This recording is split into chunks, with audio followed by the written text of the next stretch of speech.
Hello and welcome back to the S&S Football Podcast. We are back again for another live stream. Yet again, rounding up today's latest transfer news in January and going over sort of a few of the done deals, a few of the rumours, and a few of the press conferences that have happened today, with a few of the managers talking about a little bit transfer speculation regarding their club. I'm alone again for the minute, but Villa Morgan will be joining us very shortly. He will be on to help us go through the news and talk about sort of just all the different transfer news and rumours in general, and the done deals that have been completed.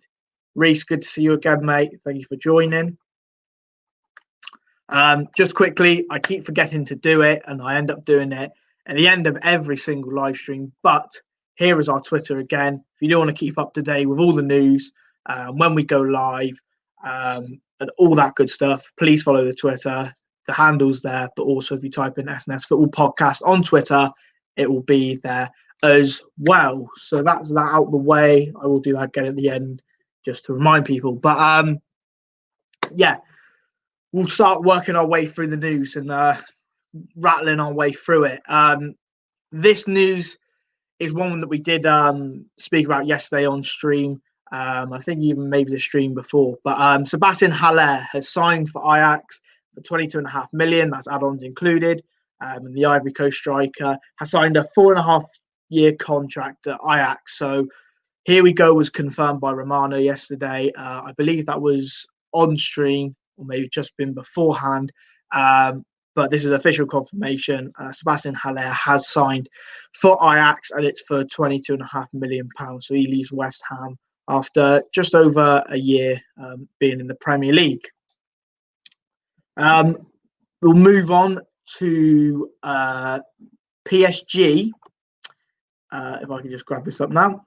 Move on to PSG, as there's always news now at PSG, whether that be to do with Pochettino and who he's after, contract extensions, incomings, outgoings. There's a lot of news around PSG at the minute, so that's definitely one club to have an eye on this January. But news at PSG is Pochettino's first priority signing this summer is Sergio Aguero, who will be a free agent in the summer from Manchester City. So that is who Pochettino is trying to line up for the summer, bring him in to obviously go alongside Mbappe, Neymar, and the amount of talent they've got in their front line. But then speaking of strikers, Atletico Madrid have submitted a loan offer to Lyon for striker Moussa Dembele. So it'll be interesting to see what happens with that one.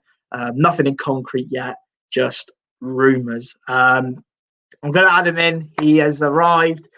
It's been a long time since he's been able to join us, but he's here. For a little bit of time, he has to shoot off later on, so we'll add him in now. Morgan, you're right, mate.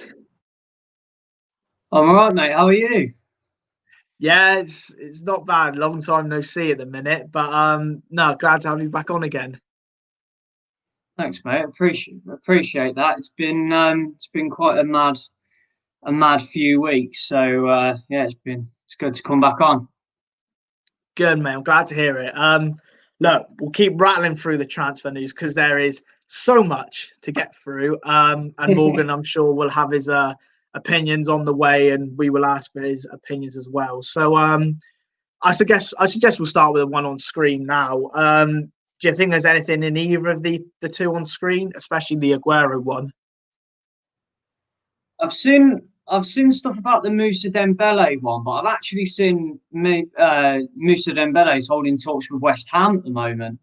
I don't know whether there's any truth in that, but obviously West Ham have just shipped off Sebastian Haller to Ajax, so they're looking to bring in a centre forward. And rumours are saying in France that apparently representatives from Dembele are meeting with West Ham at the moment. Atletico Madrid, I believe, are interested in him as well. And obviously, like it says on the screen, I think they want to have him on a loan. Aguero to PSG. The Dele Alli to PSG seems to be a popular one, but this one started to gain a few gain a bit of a voice behind it. I think it does make sense. I think Aguero is coming to the end of his time at Man City. He's been a fantastic player for them, and there's no doubt the type of servant that he's been for them. But City have to move on now. And with the amount of injuries that he gets, I think he'd be a good backup striker for PSG. But I think when you're Man City trying to mount title challenges with how inconsistent he is with fitness, I think it'd be a good thing for him to move on. Yeah, I think the Aguero one's a difficult one because, as you say, he has been injured for a long time, and obviously he was on the bench against United in the Carabao Cup, but didn't come on. So you have to have in the back of your mind: are these injuries finally taking sort of its toll on him, and will he get back to fitness and back to the Aguero we all know, and I won't say love, but we all know who can score the goals. But yeah, a little bit of striking news there for both PSG and Atletico Madrid. Move on to a little bit of managerial news here. We obviously mentioned yesterday about Diego Simeone hinted that he could leave Atletico Madrid at the end of the season. I don't believe there is much in that. But this one here come out today. Julian Nagelsmann has no intention of swapping RB Leipzig for Borussia Dortmund, despite being suggested as the permanent successor to Lucien Favre. And with this one, I thought Dortmund had already sorted out who the permanent manager was, but clearly by this, I don't think they have. I think it's a bit of a weird situation at Dortmund at the moment. Something doesn't seem to be going on right behind the scenes there. It seems like something's happened. Maybe there's a bit of uncertainty. They want the right person in. I think it's difficult at the moment because I think the whole situation with their previous manager comes so soon. You know, they had a fantastic season last year. Haaland obviously come in, Bagsman done fantastically well. Team was free flowing, did really well in the Champions League, and then it all seemed to sort of fade.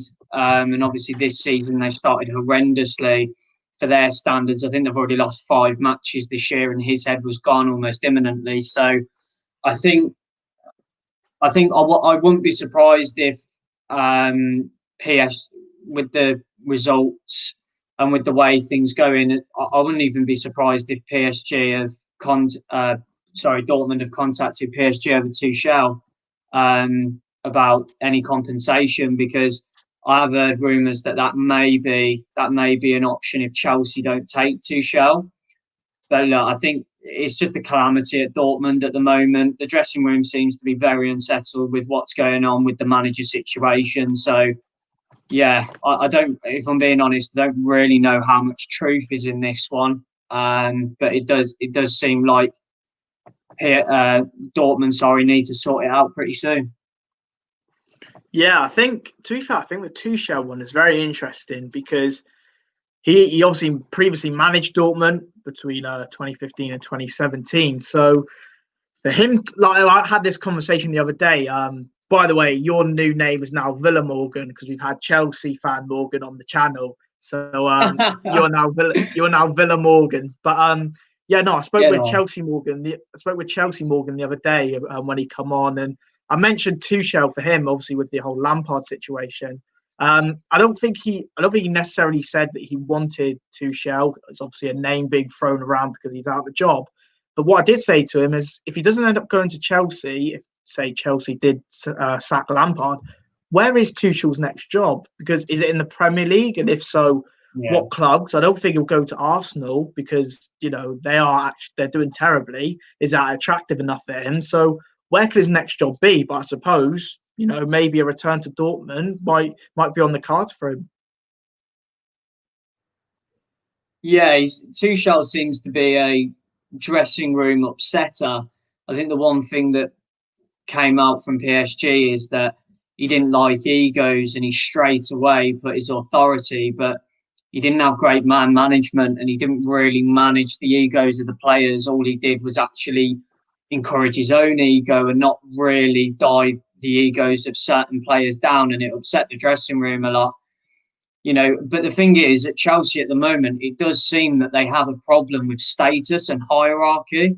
And if we are talking about a guy that does like to go in and upset the dressing room and say to players, look, you're not good enough to be at this club, because, I think Chelsea's a whole different debate for another day, but they need decisive decision making. That's what's costing them at the moment. They've got too many players, too much of an overload in certain positions. And Tuchel could be a man that goes in there and sorts it all out for them. But the thing is, I was speaking to a few Chelsea fans over the Christmas holidays, and I've said, look, if you sack Lampard, what is next for you? Because quite a lot of them don't want to.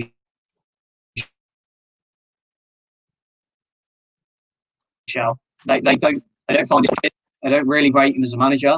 So where do they go from here? Because who else is out there? Who else is really like a really high status manager that is out there that is available? Because the current climate that we're in as well, I think it affects managerial moves massively as well. Obviously, Tuchel is going to have massive struggles coming over here now because of COVID and because we're in a lockdown. So to be honest, I don't think there's much in Tuchel coming to Chelsea. That's why I would have thought he would have stayed European, considering situations in this country as well.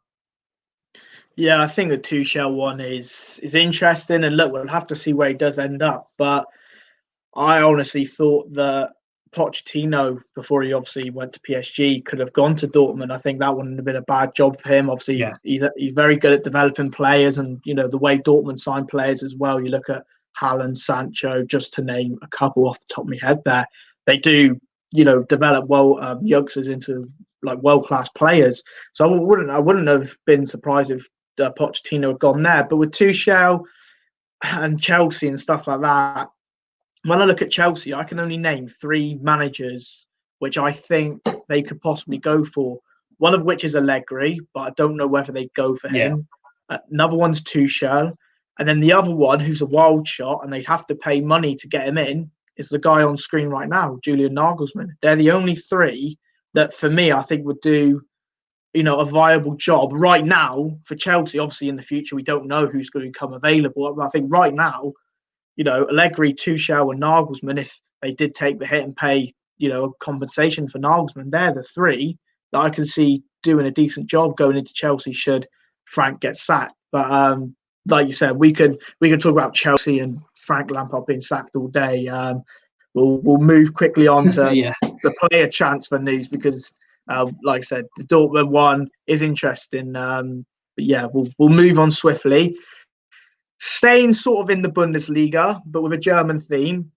Arsenal, we spoke about this last stream and in previous streams as well. They are linked with an attacking midfielder. Obviously, Brandt has been the big name that they are linked with. I think someone said that, he could see Coutinho possibly going to Arsenal if they wanted to spend the money. But here we've got Arsenal have shown interest in signing Julian Draxler, who is a free agent in the summer, but he is not their priority. Julian Brandt is the Gunners' number 1 target.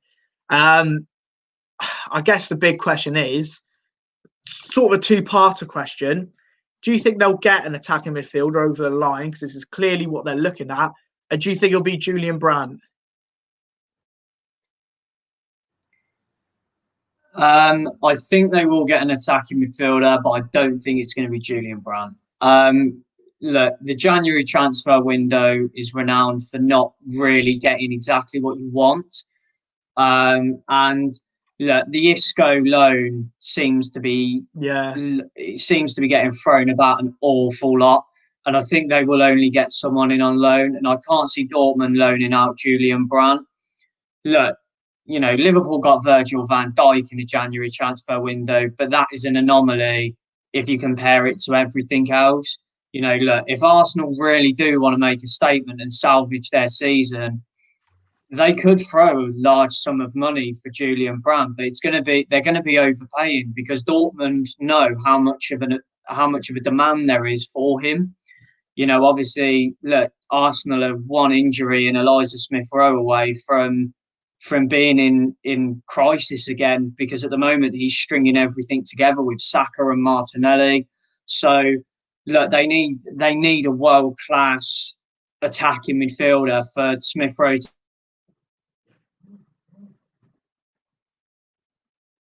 to still learn off, and is quite easily rotatable. You know, we can play in cup games still. But look, Arsenal, if they want to salvage their season, they need to go big in this window.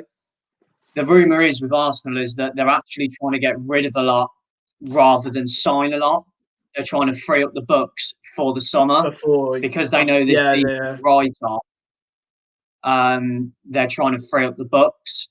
So I wouldn't be surprised if an Isco came in on loan. But speaking to Arsenal fans, that's not what they want. They don't want a loan. And I think they feel cheated by loans. I think of the Denis Suarez loan a few years ago. I think of the Dani Ceballos loan last year. It's papering over massive cracks with a plaster. You know, that's all a loan deal does to Arsenal. So I do think Julian Brandt is a fantastic player. And I do think Arsenal, if they want to go to that next level, definitely need him because, you know, you imagine a midfield with Thomas Partey and Julian Brandt in the same midfield with potentially another player in there, like a Smith Rowe or like a Ceballos if his form improves, or Xhaka even, because Xhaka's been playing well at the moment. So, look, I think Julian Brandt would be a brilliant signing for Arsenal, but you're not going to get him in a January transfer window. I would be very surprised.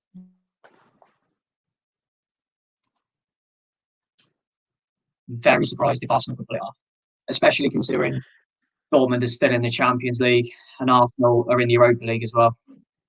Yeah, I think with Arsenal, I think you obviously mentioned Van Dijk.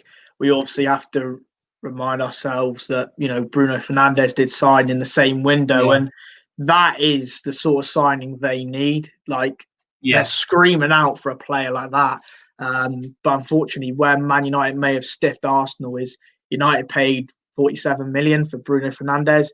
I think every other club is going to say, you know, if Fernandes was 47 million, then everyone else their prices are just going to go up now because let's put it this way, 47 million for him was an absolute steal.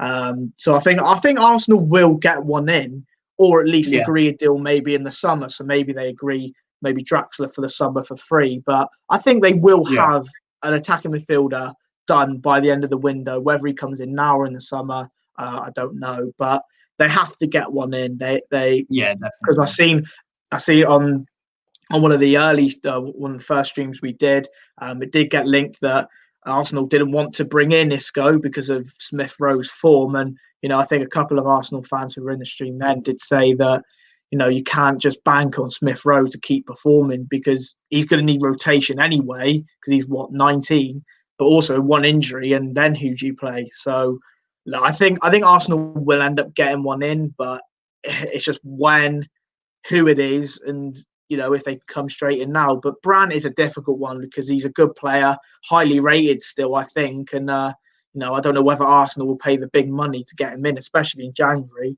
So it'll be interesting to see what happens with that one. But moving from sort of Arsenal to the other side of London in terms of Tottenham, it's not good news, but Tottenham forward Heung-min Son is a top target for Real Madrid. Now, obviously, this is nowhere near a done deal or anything like that, but that could be a huge signing for Real Madrid should it ever happen. But I don't think there's anything in that. And then, as you can probably see below it, Newcastle are looking into a triple swoop of loan deals for Man United players Phil Jones, Jesse Lingard, and Brandon Williams. To be honest, I'd sanction each of them loan moves to Newcastle. I'd accept all of them, to be honest. I mean, Phil Jones, because he just needs to move away. I think Lingard needs to move away, or he needs to play elsewhere and then review him, see if it's just, you know, United where he doesn't perform, or if it's, you know, at Newcastle as well, if he didn't perform, and then you say, okay, he does have to leave permanently and there is nowhere in the squad for him. And then Brandon Williams has obviously got huge potential, and I think he's got a future at the club, definitely, but he just needs game time because he played a lot in the second half of last season especially, and now he's not playing at all. So I think I'd sanction all three of them as a United fan. And then the Son one, I don't think there's much in this. It's just Real Madrid liking a world-class winger or striker, in my opinion. Yeah, I think the three Man United loan deals, I'd love them to be loan deals with the option of a buy at the end, because I think all three players, as you said, need a move away from Man United. The only player that I would even consider keeping is Brandon Williams, but that's mainly because of his age. And Yeah, look, I think Newcastle are an aging squad. You know, they have got a wealth of experience already, but players like Jesse Lingard and Phil Jones will only bolster that. And Brandon Williams will give Jamal Lewis competition as well. The only thing that I think would stop Newcastle even doing the moves is they are in the positions that them three players are. They do have players already, and there is a rumor that Jetro Willems is a hot target for Steve yeah, Bruce to yeah. return in the summer. So I don't know whether Brandon Williams. I've heard Southampton are in for Brandon Williams as well. By Leverkusen as well. Yeah, which for me, Southampton, I'd love to see him go to Leverkusen. I'd love to see him go abroad Same, same. and get some game time and bring himself on in his career. Because look, Man United have got two quality left backs in Luke Shaw and Tellers. I know they can have their off days, but as can anyone in football. So look, I think he's not going to get any game time at Man United. So I think it's the perfect move for him. Lingard just needs game time, same as Phil Jones. And then Son, I've got nothing but praise for this guy, to be reasonably honest. And look, Villa have got Spurs next in the league. Whether that goes ahead, I really don't know. But he is a player that I look for on the team sheet of Spurs every week, because I think if he's playing, he's going to get a goal. This guy is a phenomenal player. You know, I watched him when he was at Leverkusen, and even then I thought, wow, you know, if he comes to the Premier League, what a player, what a right foot he's got, and his weak foot's class as well. You know, the goals he was scoring in the Bundesliga, and he's ripped up the Premier League this year. And last year, you know, I still remember that goal against Burnley as if it was yesterday. He's just a phenomenal player. But a quick question back to you: do you feel that Real Madrid have the Paul Galactico factor that they once had? Because you know, you look at the players that they have signed. They've signed Eden Hazard. That hasn't worked out. They've signed Bale. Bale initially worked out, but now it's gone pretty sour. You know, even at Hazard's unveiling, they were calling for Kylian Mbappe. You know, they are a ruthless fan base. I remember Isco gave the ball away. I think it was a record amount of times in a game, and he was getting death threats from hierarchy up at the club, and it was an absolute mess. I mean, I'm not a fan of Real Madrid at all and their strategies, and I don't even think they're improving under Zidane either.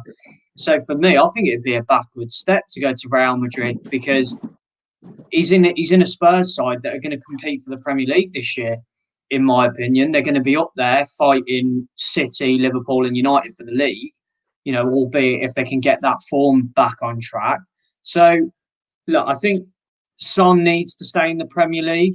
I think he brings something just magical to the Premier League, and I think Real Madrid wouldn't be a great move for him, because I could see it being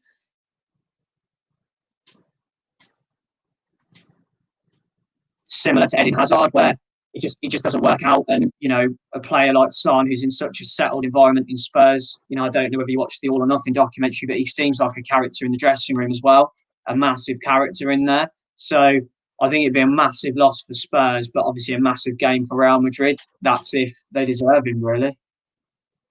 Yeah, I think I'll quickly just touch on sort of the Brandon Williams situation before speaking about Real Madrid and Son. With Brandon Williams, I think what Man United have tried to do, and I mentioned this, I think I mentioned this yesterday on yesterday's stream or the day before, but obviously we brought in Tellez and we already had Luke Shaw. And I think Man United's plan was to play Brandon Williams as a right back now, because he is naturally right-footed. It would seem easier for him to play on that side compared to playing on the left. And the thing I don't get at the minute is United are looking. I think they're looking for a right back to provide competition for Wan-Bissaka. But I don't see why they keep Brandon Williams as a right back, and if that's how they want to play him, because that's what I've heard from the club, they want to play him as a right back now. Why are they not using him as competition for Wan-Bissaka to push him on more. Or, I even said yesterday to Josh from FPL Graduates, as if United fan as well on stream, why is there not the chance to possibly bring Dalot back as a right back option to push Wan-Bissaka? Because do you need to bring Wan-Bissaka in when you do have Dalot still? You've got Brandon Williams who's now basically a right back. And worst case scenario, I mean, we'll get onto it in a bit, but Ethan Laird was there. So we do have right backs. Obviously, one's out on loan at the minute. But I just don't see why you don't keep Brandon Williams for competition for now, because I think he's still a good option. He's not a terrible player. I mean, he did well last season, broke through, shows passion for the club. So I think that's an option. But moving on to Son, with Real Madrid, the issue I have is every player in the world, it's so, like a lot of players in the world, you look at David Alaba now, they all say their dream is to play for Real Madrid. Hazard dreamed to play for Real Madrid. I know Courtois played for Atletico, dreamed to play for Real Madrid. For some reason, they still do have that pulling power because, you don't see many players come out, for example, and say, I want to play for Man United, or I want to play for Chelsea, or I want to play for Liverpool, I want to play for Arsenal.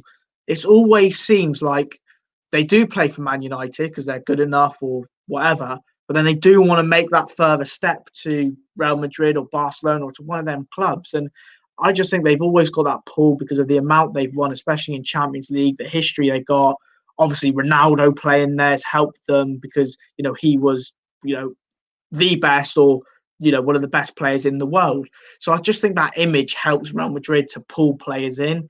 But like you said, Real Madrid fans, I actually despise them because, they had Ronaldo, who was at the time, like you said, one of the best players in the world, if not the best.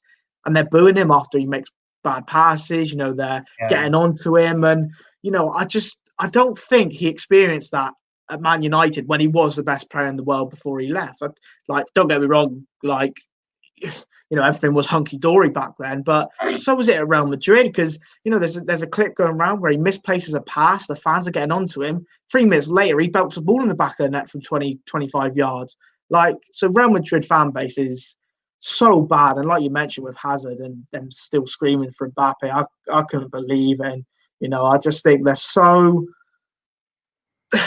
spoiled with what they've had. Yeah. If you think United are spoiled with what we've had over the years, I think they're even worse because obviously they've had a lot more Champions Leagues. They've won multiple league titles. The players they've had, they're such a spoiled fan base, and it's just well out of order. But Son, I don't think he will go to Madrid. I think, like you said, he is happy at Tottenham, and him and Kane seem to have an incredible partnership. And but like I said, we will move on from this because, like I said, there is a lot to go through. I'm aware, Morgan, you may have to shoot off, so we will get onto the Villa news in a bit, so we can have your thoughts on Villa and sort of January this window as well. But just a quick one on Man United still.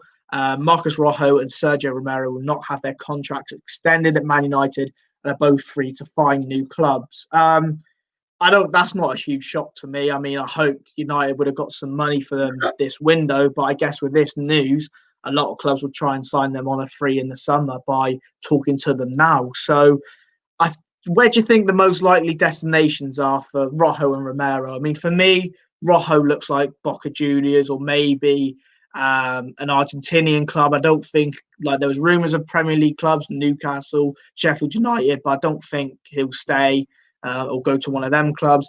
And then Romero, I know a couple of MLS clubs are interested. I know you were interested in Romero when you were looking for a keeper. Obviously, I don't think that'll be the case anymore. So I'm not too sure on the Romero one. I think he could go anywhere because he's still a top quality keeper. It's just such a shame that we've got De Gea and Henderson who are both ahead of him. Yeah, Romero was heavily linked with Villa. Apparently, he even discussed personal terms with the club. But we ended up going for Pepe Reina. I think it was in the January transfer window. And when the move sort of fell through, I remember, I think was it Sergio Romero's wife who had a bit of a spat at Man United on social media. Yeah. And can I point out, I think that's completely valid for what he's done at the club as well and the way he has been treated. Because let's face it, he was brought in, and at that time when he was brought in, it did look like De Gea was off to Madrid. Like that looked very likely. Yeah. We all know the story about the fax machine, etc. But Romero did actually start that season. But obviously De Gea did come back. But he has been, for me, since his time at United, he's been the world's best backup goalkeeper. I don't think there's anyone really been that close to him. He's been that reliable and that good when he's come in. And he hasn't caused a fuss either. He's happy. He was happy being a number 2 and playing for Man United. And we signed him on a free as well, I think, from Sampdoria or something like that. And, this was Argentina's starting goalkeeper in the 2014 World Cup, coming off the back of that. So, that comment by his wife was completely valid. But, I'll let you carry on from Romero, because I did think, a move to Villa wouldn't have been bad for him. And I just wondered what your thoughts were on it when, it looked like being, obviously it didn't happen. He would have been a great goalkeeper for us. I think, he's more than warranted a place at a Premier League club, but I think he will go abroad, because I think he's obviously got that Argentinian connection as well. The same with Rojo, and I'm not too clued up on his age, but I think both of them are probably towards sort of the latter ends or middle of their career. So I think both of them will probably look for moves away, maybe to Argentina. So I think those two are. It's a shame because when Rojo signed, there was a lot of promise, but people very quickly actually realised that he wasn't Man United standard. And, Romero has just been a bit unlucky with the emergence of Dean Henderson. So, two players that have sort of been, crafted out and I guess need to be put off the wage bill, really, because they're no use to Man United and what Man United want to do in the future. Yeah, well, like you said, with their age, Rojo is 30, Romero's 33. They're both obviously getting on a bit. And like I mentioned one of the streams, where the news did break that Rojo had agreed a deal with Boca Juniors and it was going to happen, but unfortunately it wasn't true. But at the time, I did say that Rojo's been a great servant to United, and I still remember, the sort of season we had where we had Mourinho, we had Zlatan, Fellaini, Valencia, Rojo and Bailly, our centre-back pairing, the real sort of shithouse sort of season under Man United. And he has been a great servant, and he's a great character, I'm sure, around the club and in the dressing room. But there is a time where you have to separate the player from what he is off the pitch. So I do think his time is up and he will be moved on. It's just whether I can get anything. But with Romero, I think Romero, he could go to Europe, anywhere in Europe, and still play. Even like obviously the MLS, we all know the standard of that. But it will be interesting to see where he does go, and obviously the Argentinian link as well. But like I said, I will move on to some Villa news because I'm aware you do have to possibly shoot off in a bit. I just need to find it because, like I said, there's so much to go through and sort out. It's just an absolute madness, to be honest. I suppose we'll start with this tonight. The 2 FA Cup games that are on tonight. This is probably why I have to shoot off. But Villa against Liverpool, 7:45 kickoff. And Wolves versus Crystal Palace at the same time. Obviously, Villa have been massively, massively, massively hit through COVID in their first team. And it looks like you're going to field a very young squad, possibly Louis Barry, a good friend of yours, playing. But just give me some of your thoughts going into this, because, this surely isn't a good one to experience. But on the other hand, you did have it when Liverpool had to field their youth team against you in the League Cup, I think, a season ago.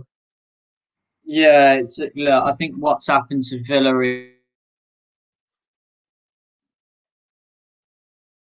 is it's a real shame because we've been fantastic this season, and off the back of obviously the United game, I thought we were looking really good ahead of this Liverpool game. We were going to give them a really good game, and then obviously the news hits out that we've been heavily impacted by COVID, and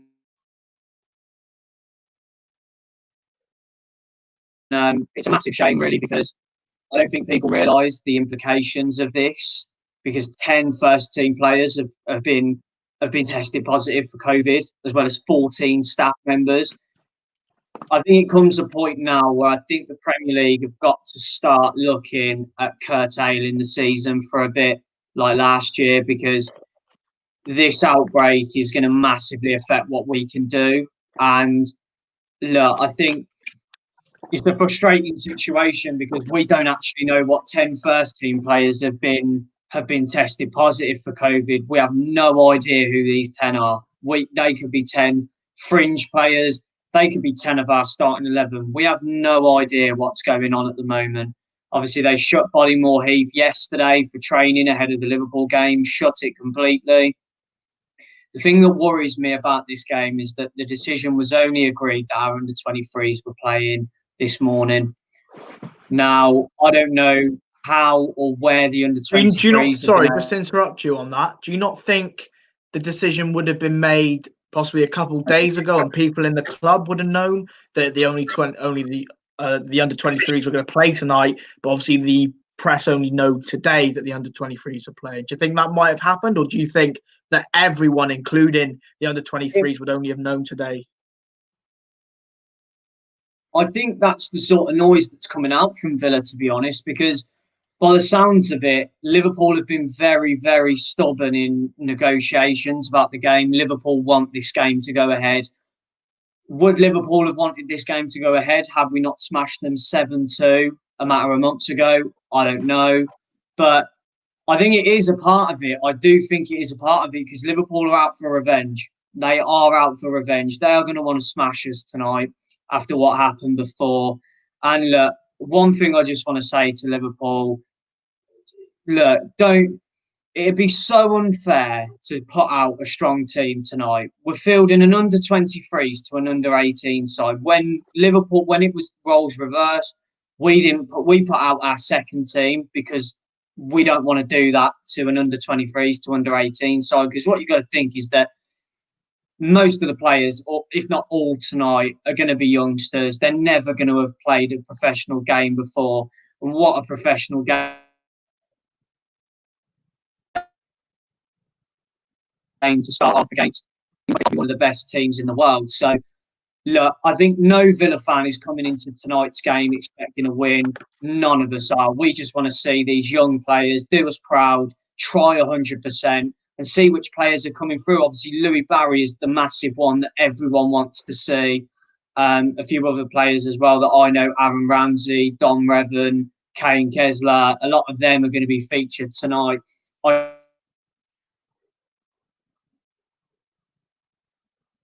do wonder whether I don't know whether there's any truth in this, but we might actually have a few first teamers within the squad because of the bubbles and how it's worked out. There may be a few that are available, but I expect a 23s to an 18 side tonight. And look, no Villa fan or no Liverpool fan's going to judge this result because we're not fielding a team anywhere near what we were going to field. But I think the worry for Villa fans is the knock-on effect that it's now going to have. This is massive, absolutely massive for us. And it not only affects our season, but it also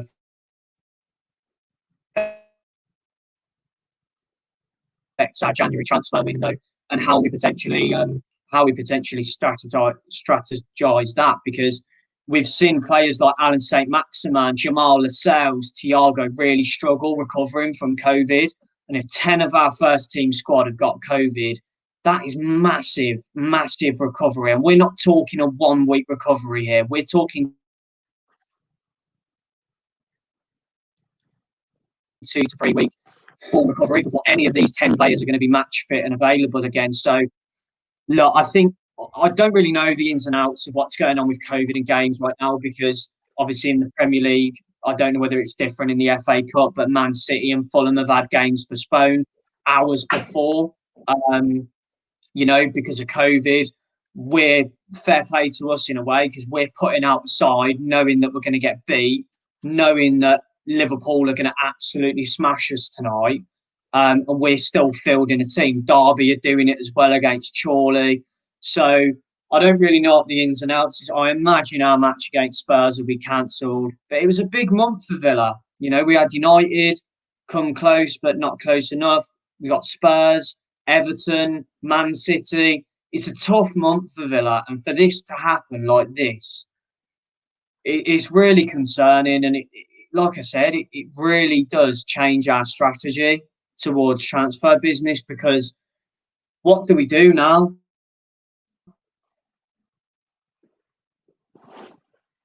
Because if some of these players don't recover from COVID, we lack squad depth. We lack squad depth in the first place. That's one thing that we're being heavily criticised for at the moment, is that out of the 11 on the pitch, what have we got on the bench? And yes, we've got Barkley to come back, and yes, we've got Trezeguet to come back. We have got players to come back, which will fill the bench. It all depends on who these 10 players are and how and what actually goes on. Because I can't tell you anything about what's going on at the club right now, because none of the first team are training. Dean Smith's not even doing anything because he's now isolated.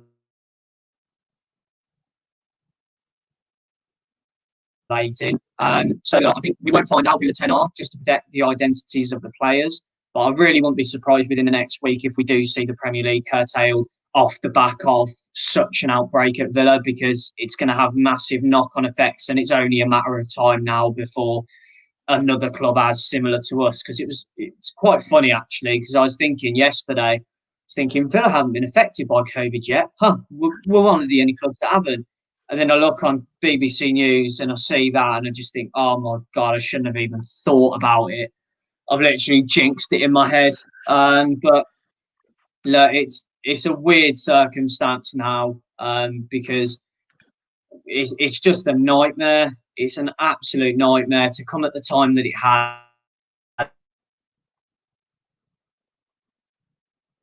in such a pivotal moment of the season for Villa, just as when we're really starting to get a good run together and put some really performances together, we just get knocked back 10 yards. So I don't know what your take on all of this situation is, but I think it's credit to us for putting a team out tonight, because we could quite easily have got the game cancelled like Shrewsbury did with Southampton and not fielded a side at all. Yeah, no, I completely agree. I think, you have to give credit where credit's due to Villa for, being able to put out a team tonight, albeit, obviously it'll be a very young team and a very inexperienced team. But I think you're right in saying that the Premier League may have to review possibly having a break for maybe a week or two, just to see if the cases can be sorted out. But I don't know how quickly a decision will be made, or whether it will be made, or what happens with it. So just have to wait and see on that one. We're not sure yet. I just think that in terms of Villa, and obviously you mentioned it as you were talking then, in terms of the transfer window this January for Villa, to be honest, I don't think I've seen any real names been linked with Villa. So look, I'm going to do the exact same I've done with sort of all the guests that we've had on, and obviously with you as well. Sort of a January sort of wish list for Villa. What is your dream signing for this window? A realistic one, and then a player you think will leave Villa, whether that be permanently or through a loan move. Because for Villa, like I said, for Villa, nothing's really come out for you being interested. I don't think much has come out for you really selling anyone as well. So I don't know whether you know anything more than me. I think as a sort of a wish list, I think there needs to be a few outgoings at the club, free a few spaces. I think players like Bjorn Engels, Freddie Gilbert need to leave. Neil Taylor, I think them three we probably need to get off our books, but I think they'll go at the end of the season. Three players that are just not really involved with the first team anymore. Three players that seem to do the rounds on the Villa transfer news is Rico Henry of Brentford, Josh King of Bournemouth, and Milo Rashica of Werder Bremen, which we've spoke about before. And for me, the main two are Rico Henry and Josh King. For me, I'd love Josh King in, backup striker to Ollie Watkins, put a little bit of pressure off Watkins, because he's done so well for us at the start of this season. He's made all of us Villa fans proud. You know, a striker that has done amazingly well making the transition from the Championship. Josh King, though, this season, not a single goal or assist, which is quite worrying. Like, we know he can cut the mustard in the Premier League. We know he's good enough,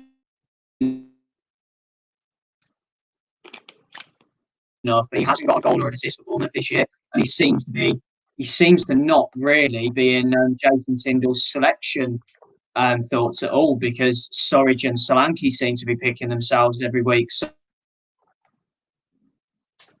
just sort of on that. You know, I think it'd be a good move for Villa, but as with any transfer to Villa, West Ham seem to want to rival us.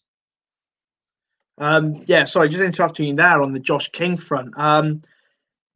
Obviously, I'll just quickly grab this up now while we're on the topic of Josh King. But West Ham, as we've mentioned, are quietly confident that they will sign a striker this month. Obviously, Moussa Dembele, Divock Origi, Giroud, Josh King, Boulaye Dia, and Abdallah Sima, some of the names being thrown around. But whilst this was mentioned as well, when they spoke about Josh King, they did also mention that I think he is out of contract in the summer as well.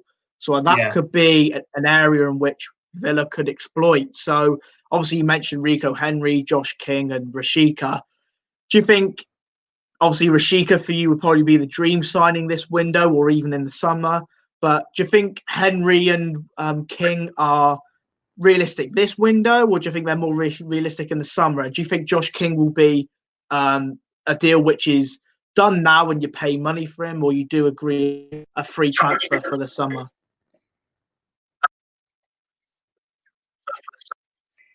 I think all of them could be done in January, but I have a feeling that a lot of Villa's business is going to be done in the summer. I feel as though Purslow and Dean Smith are very happy with the start of the season that Villa have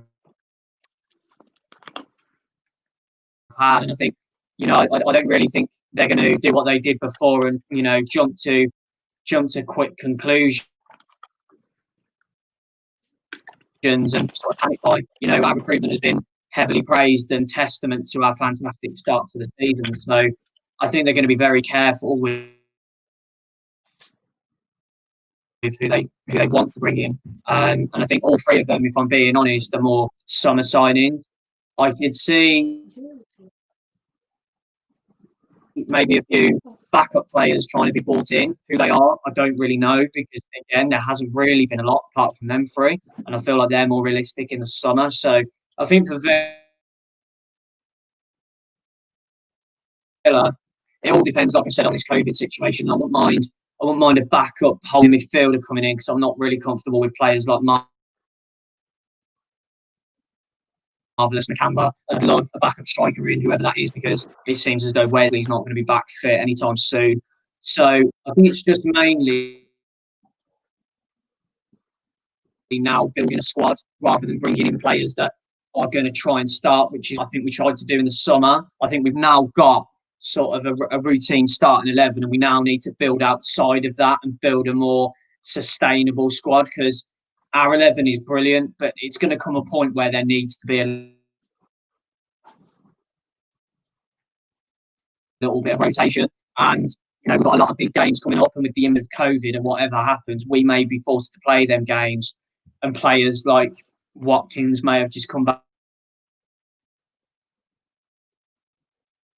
from COVID, and there's no real backup where we can put Watkins on the bench and then have so and so up front. It is literally just Watkins right now. So yeah, definitely need to just strengthen the squad, get rid of the players that we don't really need anymore, and sort of condense the squad into a much better all-rounded squad, because there are still a few players within our books that, quite frankly, shouldn't really be there. So I'd be surprised if Villa made a lot of noise during this transfer window. I think it would have been a little bit different had we not been where we are. But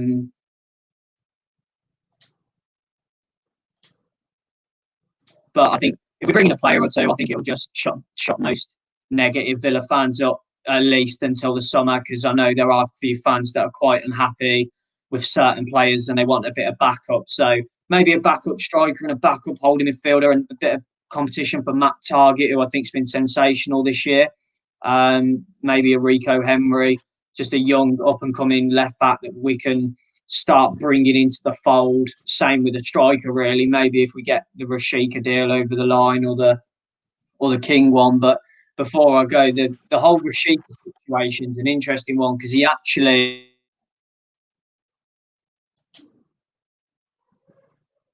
had the chance. He was literally handed a silver platter to come and join Villa, and he said no because he didn't want to be involved in a relegation fight. Werder Bremen had a really difficult season last year, finished 17th, survived by the skin of their teeth, which is awful for their standards. And for me, do I want a player that has an attitude like that? Do I want a player that wouldn't be up to the fight if we were ever down there again? And to hear a player turn around and say that they don't want to be involved in a relegation fight again, it's not the right noise that we want. And I don't think Dean Smith will want a player like that, because Dean Smith asks for everything off his players. You know, you can see that with every game we play. We don't leave anything on the pitch. We leave everything off the pitch on the pitch. Sorry. So I think Rashika, I wouldn't want him, to be honest, because of his attitude. He seems to be an all right player, and there seems to be this hype around him. But I would rather go for someone like Josh King, who's Premier League proven, quite clearly out of favour at Bournemouth, but can come in, bit of a point to prove because he's got no goals and assists this season, and let him just take the fire with Watkins, because there is rumours that Keenan Davis might be on his way out on loan to either Stoke or Preston or a few Championship clubs, just to try and get him going. Because he's not, even though obviously Bailly did that fantastic block from him at the end, and I thought that was Keenan's big break. I thought he was going to get that, and that'd be it. Then he'd start scoring again.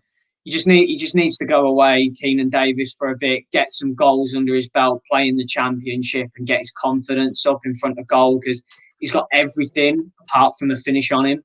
And I think it's such a shame. But if we can get him out on loan, get him some football, I don't really think we need to strengthen anywhere else, because we seem to now have a very strong squad when everyone's fully fit. Because obviously we still, as yet, haven't got Barkley back, and we still haven't got Trezeguet or Wesley back either. Yeah, I think you made some fantastic points there. Obviously, you got a lot more knowledge on Villa than certainly I do. Before you do shoot off, I just want to ask you sort of one last question in terms of Villa. Firstly, Josh King, obviously we've mentioned him quite a few times. Do you think that's going to be done now? Bring him in now, spend a bit of money on him now, or agree a deal to sign him for free in the summer?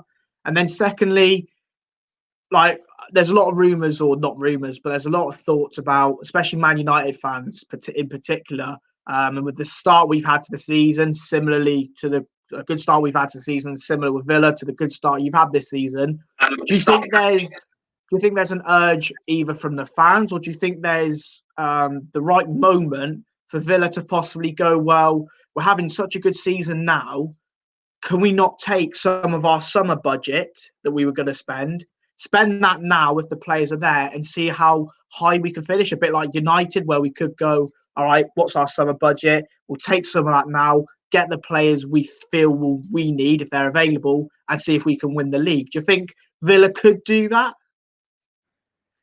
I definitely think it depends on how Purslow and Smith evaluate how the season's going to end. I think European status is a real possibility for Villa now. And looking at the squad that we've got, we definitely, we've competed with Chelsea and Man United in the last two games, and we're talking about two teams that have spent an awful lot of money and, are fantastic sides, and we've more than matched both of them in both games. So I think looking at the aspirations of our owners and Purslow, that genuinely could be a possibility. But I think we'll be very careful with who we buy.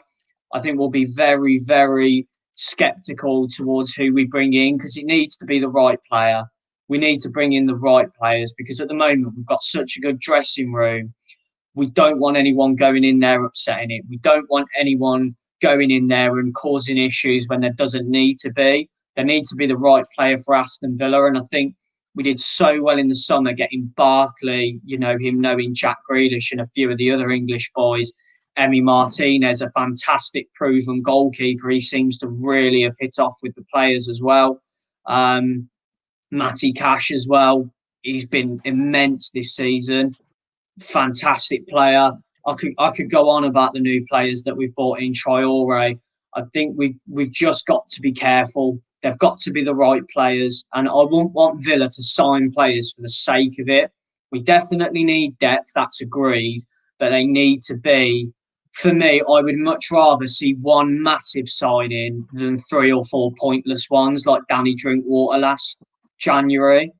I'd rather see maybe 1 or 2 really key signings, like a backup holding midfielder that's got real status, or a striker like Josh King that's got status, than see 3 or 4 average players come in that are just squad players. And I don't think Dean Smith and Perslow are that type of people now. I think we've got a real cutthroat environment at the Villa, and it seems as though the guys at the top have got their heads screwed on. And our new sporting director, I think his name's John Lange. I think he's a Norwegian fella. He's done fantastically in bringing in who he has so far under his sort of management over the summer.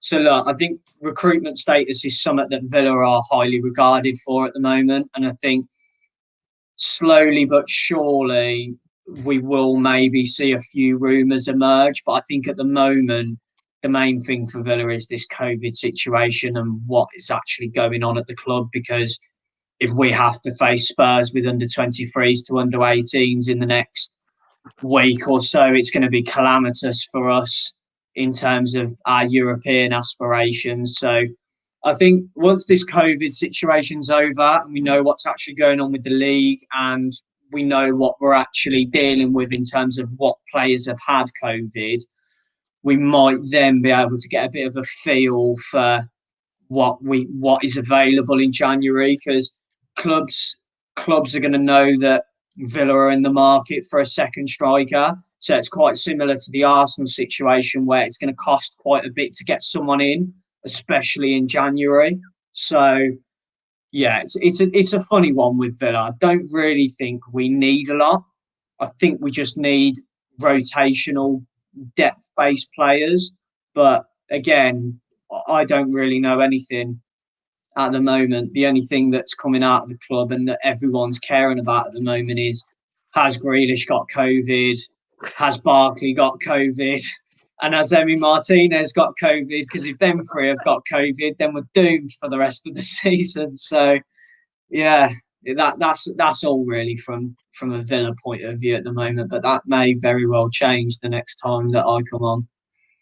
Right, I'll let you go off, but just before you do go, Josh King, now in January or in the summer for free?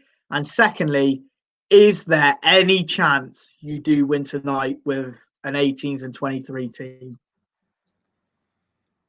Josh King, I would love him now. Just because I think it puts a little bit of pressure off Watkins.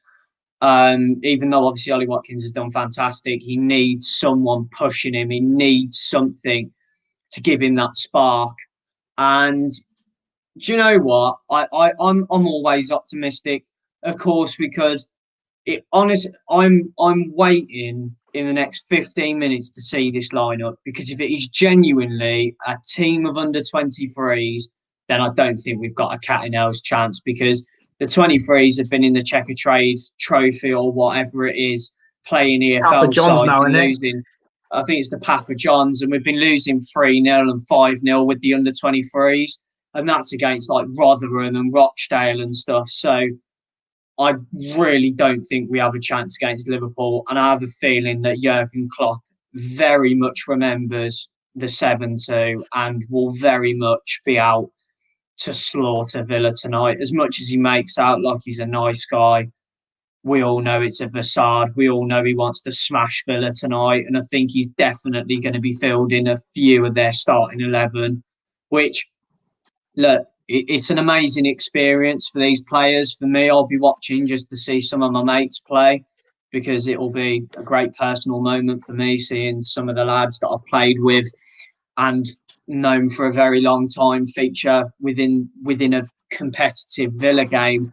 I just hope tonight that none of the fans criticise any of these young lads and start Yeah, picking no, them out, 100%. because with what's happened with El Ghazi and players like that, I really don't want a young kid going through that. So I hope that there is some God in the Villa fan base that tells everyone to just get behind these boys for 90 minutes, because they must be thrilled but absolutely pooping it at the same time, because they don't know what lineup Liverpool are going to put out.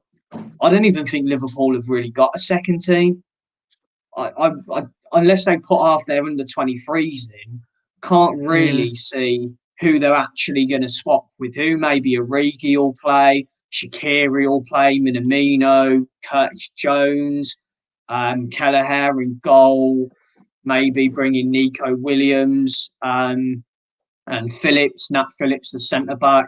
I don't really know what Liverpool are going to go with, but at the end of the day, I'll be there supporting the boys, and fingers crossed it's not a drubbing for them, because I wouldn't want to wish it on any team, to be honest, because I think when we beat Liverpool 5-0, as much as it was enjoyable, I felt really bad for the 11 Liverpool players because they played fantastically well, and it's not nice losing 5-0. And to be honest with you, I could see a similar scoreline tonight, but at the end of the day, a cup game's a cup game, and with the magic of the FA Cup, anything can happen. Anything can happen. Right, mate. I appreciate you coming on. I know you've been a No busy worries at man, all. hence why I haven't been on. But I do appreciate your time. I'll let you go off and carry on with your busy life. As a United fan, I wish you the very best of luck tonight. Thanks, You mate. know, I think even a draw would be a fantastic result for your boys. But I wish you the best of luck, and I'll speak to you Thanks, soon, mate. mate. But I appreciate your time. Speak to you soon, mate. See you later, guys. Have a good one. So yeah, Morgan popped on there. Obviously before the Villa game, he's been a busy man, Villa Morgan. So yeah, appreciate his time for obviously coming on again. We're just going to rattle through sort of transfer news from today. As of yet, I'm aware that nothing has come out yet in terms of any sort of real breaking news to sort of. In fact, take that back. You can't write this stuff. It is absolutely unbelievable. I literally am stating that there is no breaking news, and then yet again we have breaking news on the stream. I will just grab it up quickly because it's literally just come out as I was checking my phone. I wasn't even looking to see if anything had happened. I was just checking my phone for notifications, and something has come out. Unfortunately, I don't think it's good news for Man United, which is a bit of a shame, but we shall get the news on now for you to see.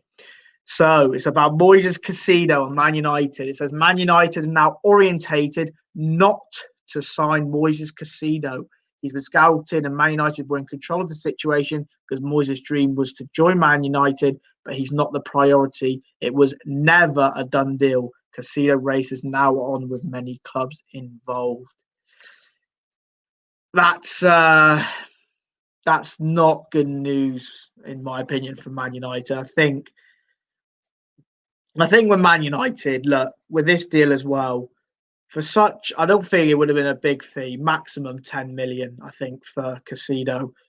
I think you've got to just take the risk and see what happens with him. And look, if he doesn't end up performing in, so many years, so what? You lose a bit of money on him, or you recoup the money on him. At least you've taken that chance. And from the reports that were coming out about Caicedo, I think a lot of United fans thought, he does sound good and he does sound like the real deal. But yeah, apparently United are not going to sign Moises Caicedo now. He's been scouted in United. We're in control of the situation because Moises' dream was to join United, but he's not the priority. It was never a done deal. The Caicedo race is now on with many clubs involved. So that's breaking news from Fabrizio Romano. about Moises Caicedo. Just as I was checking my phone to see if anything happened, there is the news from Fabrizio Romano about Moises Caicedo. So a little bit of a bummer there for Man United, in my opinion. I think he would have been worth the risk, worth taking the risk anyway. So yeah, breaking news there from Fabrizio Romano regarding Moises Caicedo and Manchester United. Getafe, done deal today, completed the loan signing of Takefusa Kubo from Real Madrid until the end of the season. Kubo was previously on loan at Villarreal for the first half of the La Liga season. So the young Japanese footballer is now on loan at Getafe, where obviously they've also signed Barcelona's young midfielder Carles Alenya on loan to the end of the season. So a couple of good young signings coming in there. Then the news, which is on the thumbnail of this stream, about Robert Snodgrass. West Brom have signed Robert Snodgrass from West Ham for an undisclosed fee on an 18-month contract. The 33-year-old becomes Sam Allardyce's first signing since taking over from Slaven Bilic. And like we said on previous streams, it was rumoured that they were close to signing in West Brom, and then before that they were interested in him. Done deal now, all confirmed. Robert Snodgrass is a West Brom player. So that's confirmed. Juventus, bit of an out of the way deal here, but Juventus have offered $7 million to Dallas FC. It'll be an initial loan and obligation to buy on a permanent deal for Brian Reynolds, and are awaiting an answer from both player and the club. Roma and Club Brugge are also in the race. And this is interesting about the loan and obligation to buy on a permanent move. If an agreement is met with Reynolds, if an agreement is met, obviously with Reynolds and with Dallas, he will join Benevento for the next 6 months on loan, and then will be a Juventus player starting from season 21-22, due to Juventus reaching the limit of non-EU players. So they've already signed Arthur and Weston McKennie. They're the two non-EU players that they have signed. That's the limit for Serie A. So therefore, Reynolds would have to go out on loan to the end of the season. That would obviously be Benevento. He'd play there for the rest of Serie A, and then join Juventus in 21-22. But nothing confirmed. That is what would happen should Juventus reach an agreement with both Reynolds and, of course, FC Dallas. Liverpool have still not opened talks to sign Sven Botman, who I've spoken about on stream before. From Lille, and the Dutch centre-back is not planning to leave the club in January unless an unexpected bid arrives. So nothing there new on a Liverpool centre-half coming in, and Sven Botman, one of the names being mentioned, no news on him. Fenerbahce talked to sign Mesut Ozil over the last few days. Negotiations ongoing to find an agreement on his salary. Arsenal hope to sell Ozil in the next few days, along with Socrates, who has interest from Genoa and Fenerbahce as well. So Arsenal double could end up at Fenerbahce very shortly. That will be interesting to see. Odion Ighalo news here.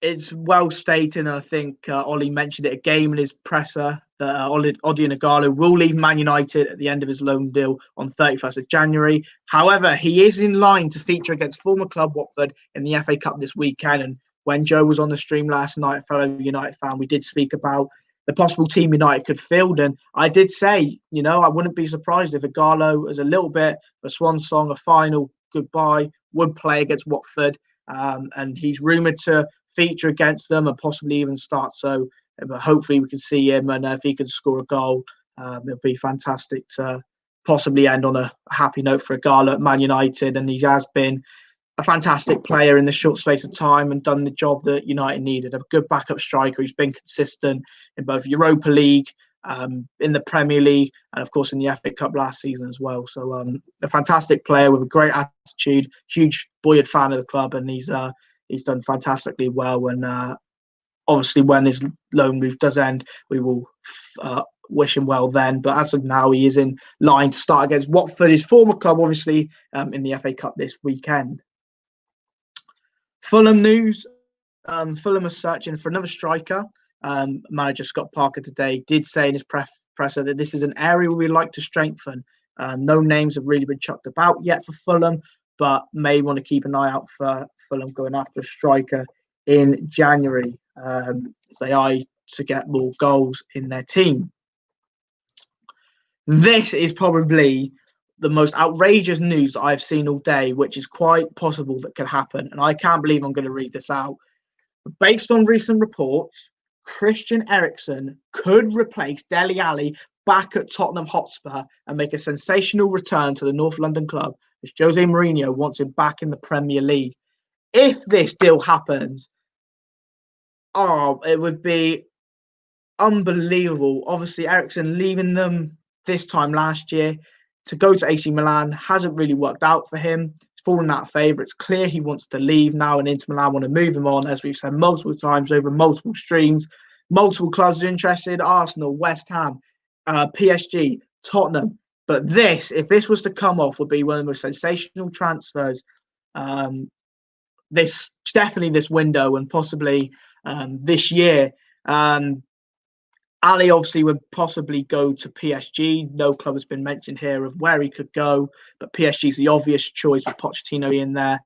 But yeah, we'd have to wait and see on this one. But this could be a very interesting move. And I suppose for Tottenham fans, if you are watching, please let us know, what would your thoughts be on Dele Alli leaving and then his replacement being a very well-known player in Christian Eriksen? So please do let us know in the comments what your thoughts are on that, Tottenham Hotspur fans. Up next is we've got a quote from ESPN on Amad Diallo, as obviously that news broke yesterday that he's officially signed for Man United. Obviously, a lot of people don't know too much about him, but apparently he's a player that works well in tight spaces. He's quick, got good vision and good balance, being a rather thin player. He's also able to shrug off challenges and hold on to the ball. So a little bit of insight there on Amad Diallo since he completed his move to Man United. And then Ole Gunnar Solskjaer spoke about Traore again today in his presser, stating that Amad is an exciting player and there's some fantastic attributes that we look forward to developing and giving him a chance to succeed at Man United. He adds it's important we give him time to settle in, if it's going to be in the 23s to play his first few games, or if he looks ready after he's been training with the first team and is ready to go into the first team system and push for a place he doesn't know yet.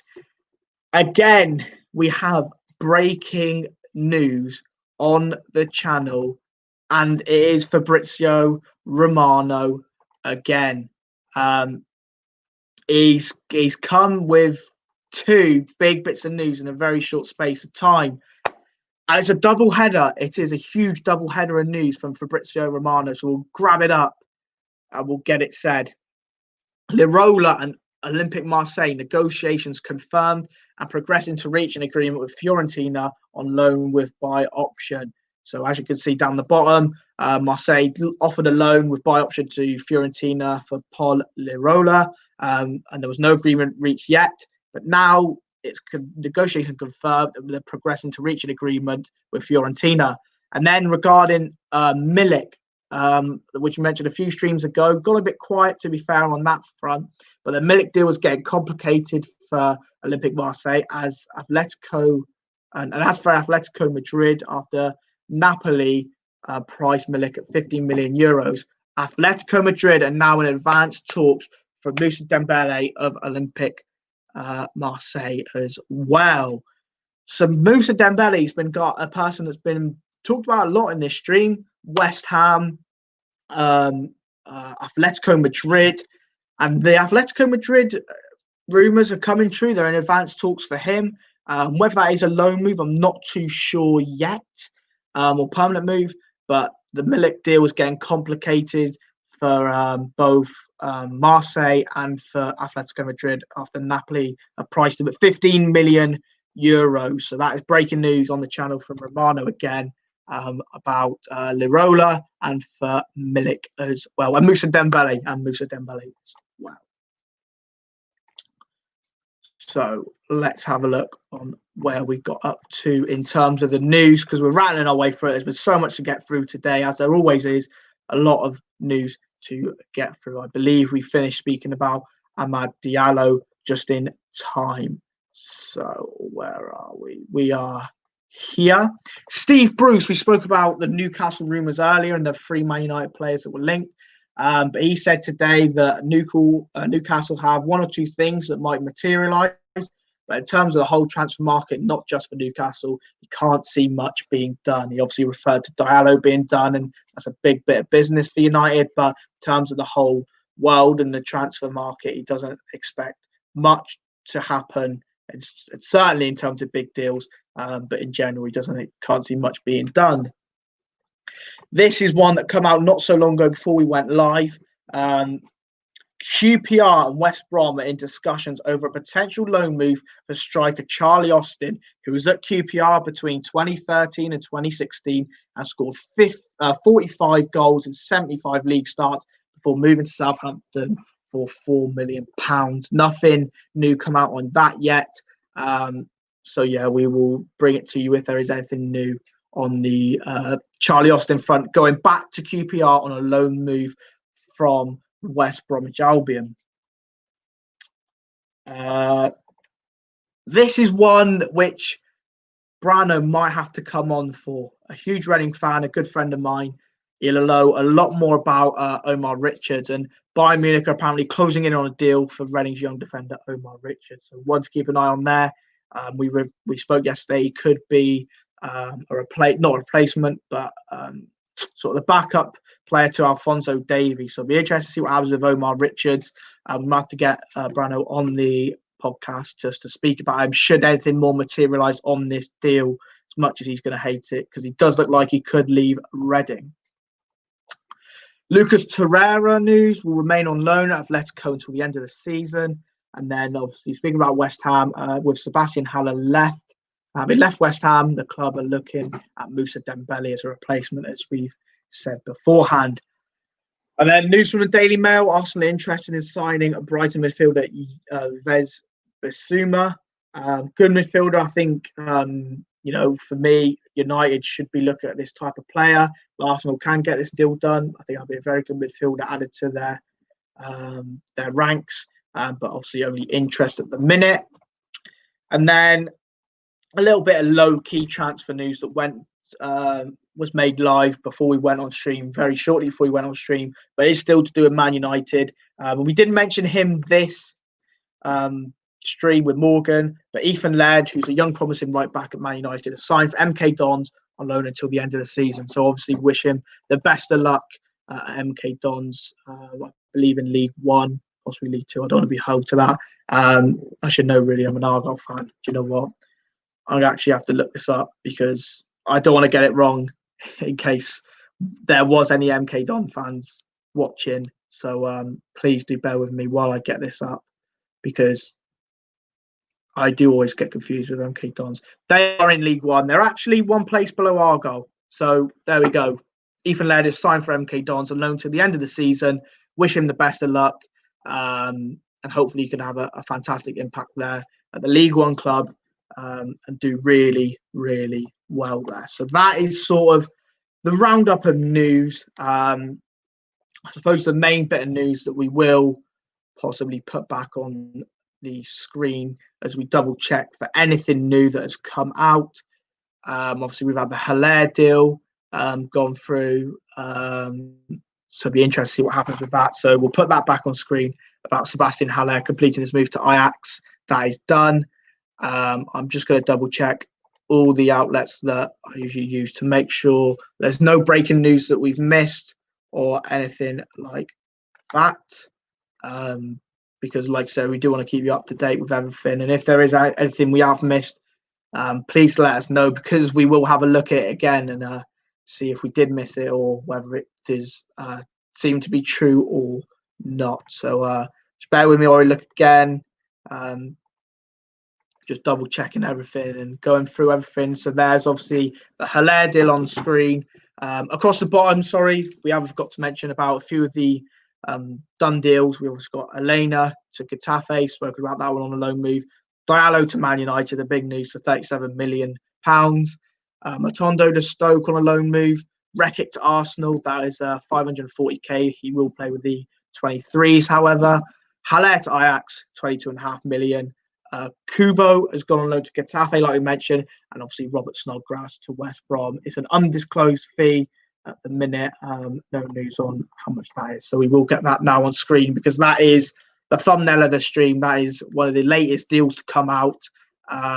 So yeah, we'll have that on stream to see if, whilst we double check if anything has happened.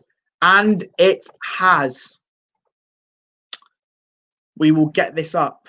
A little bit of news come out about half an hour ago.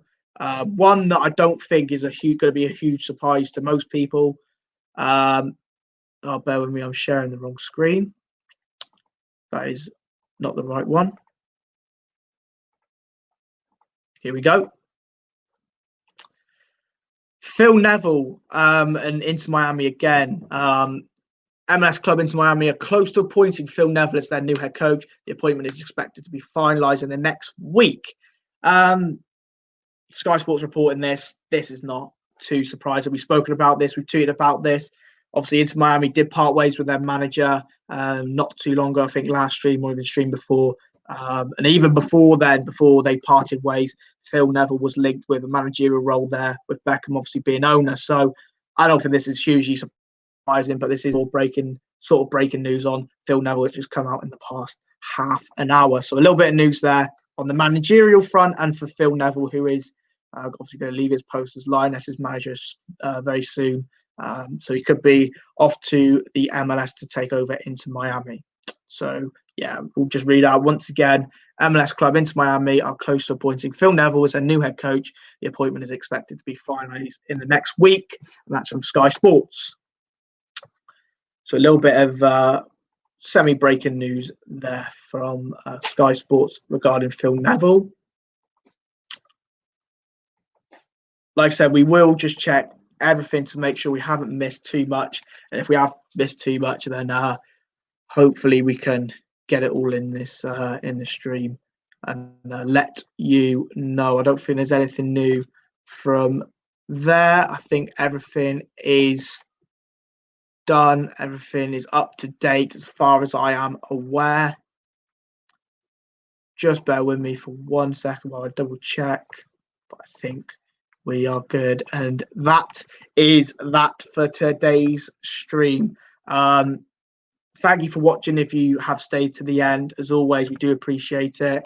Like I said, we are getting guests on, speaking about their club, like Morgan today with Villa. We've obviously had Chelsea Morgan on. We've had two United fans and Josh and Joe come on and have their opinions, especially on the Diallo transfer yesterday.